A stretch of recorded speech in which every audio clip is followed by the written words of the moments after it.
జనసేనలో చేరేందుకు సన్నాహాలు చేస్తున్నారు.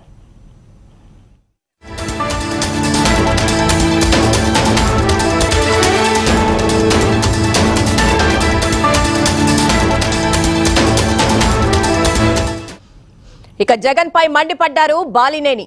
జగన్ కు విశ్వసనీయత లేదన్నారు. జనసేనలో చేరేందుకు ప్రకాశం జిల్లా వైసీపీ నేతలు సిద్ధంగా ఉన్నారని, త్యాగాలు చేసిన వారిని జగన్ విస్మరించారని అన్నారు.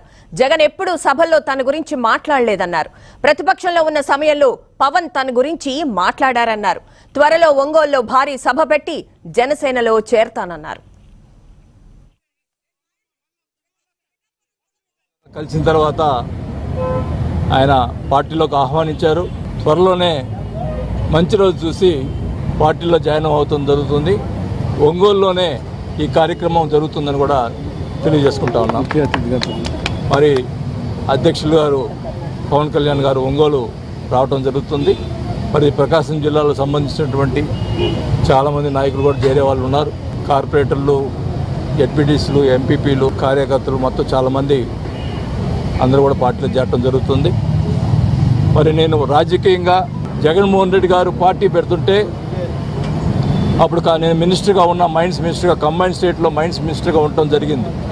అప్పుడు అధిష్టానం, అప్పుడు కాంగ్రెస్ పార్టీ అధిష్టానం, మీరు జగన్మోహన్ రెడ్డి గారితో పోతే మీ మంత్రి తీసేస్తామంటే ఆ రోజు మా కుటుంబంలో ఎవ్వరు కూడా ఒక్క నిమిషం కూడా ఆలోచించకుండా మంత్రి పోయినా పర్వాలేదు మాకు అని చెప్పి మేము రాజశేఖర్ గారు మాకు ఇచ్చినటువంటి, ఆయన నాకు చూపించినటువంటి రాజకీయ భిక్ష పెట్టినటువంటి రాజశేఖర రెడ్డి గారికి కుటుంబానికి అండగా ఉండాలనే ఉద్దేశంతో నేను మంత్రి పదవి వదులుకోవటం జరిగింది.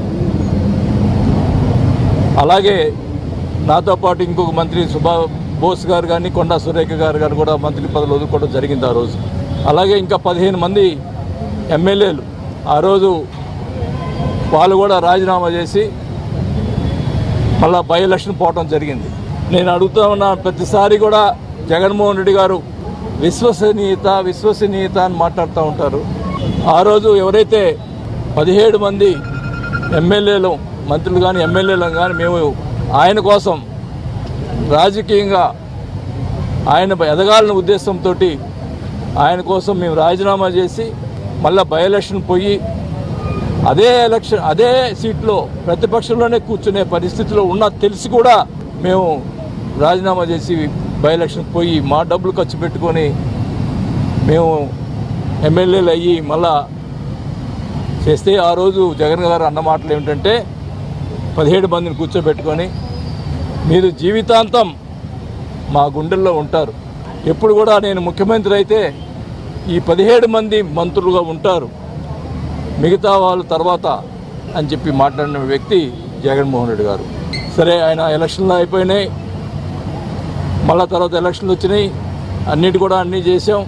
మరి నేను అడుగుతా ఉన్న విశ్వసనీయత అంటున్నారు కదా జగన్మోహన్ రెడ్డి గారిని, మంత్రివర్గంలో ఈ 17 మందిలో ఒక్కరినైనా మంత్రిగా ఉంచావా అని అడుగుతా ఉన్నా.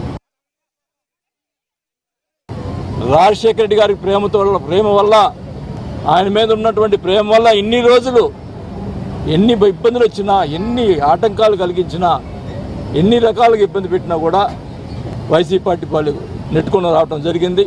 మరి 2-3 సార్లు బహిరంగ సభలో వైఎస్ఆర్ పార్టీలో కూడా మంచి వాళ్ళు ఉన్నారు, బాలినేని శ్రీనివాస్ లాంటి వాళ్ళు అని చెప్పి 2 సార్లు ఆయన నా గురించి, నాకు ఆయనతో మాట్లాడకపోయినా కూడా నా గురించి ఆయన మాట్లాడిన తర్వాత ఆయన మీద నాకు ఎంతో నమ్మకం, ప్రేమ కలిగింది. ఎప్పుడు జగన్మోహన్ రెడ్డి గారు పబ్లిక్ మీటింగ్లో నా గురించి మాట్లాడలేదే, మరి పవన్ కళ్యాణ్ గారు అపోజిషన్లో ఉండి కూడా మాట్లాడారు అని చెప్పి ఎప్పుడు అనుకుంటుండేది.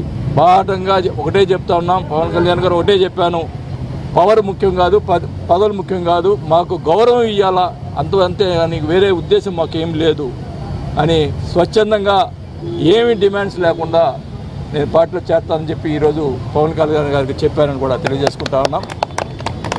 Like, share, subscribe.